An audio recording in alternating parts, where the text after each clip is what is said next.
Hello বন্ধুরা, তো এই দেখুন আলুর পকোড়া।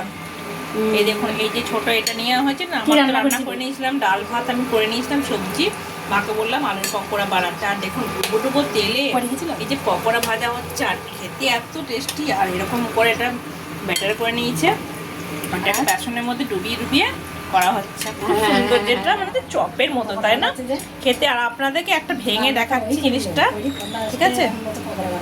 এই দেখুন, এই জাস্ট এই দেখুন, এই দেখুন এরকম হবে। আমারও এটা ছিল, ঠিক আছে, এরকম আমি করার আমারও একটা প্ল্যানিং ছিল, কিন্তু আমার এতটা খিদে পেয়েছিল, খিদে পাওয়ার জন্য ওই জন্য আমি মানে এটাকে করতে পারলাম না। আমি একটু করতাম অন্যরকম ভাবে পদ্ধতি, যাই হোক এরকম ভাবেই করতে চেয়েছিলাম আমি, আর অন্যরকম ভাবে একটা পদ্ধতি করতে চেয়েছিলাম। তো ওটা তো কোনো সময় একদিন করে খাওয়া হবে, তাই না? তো চলুন টাটা।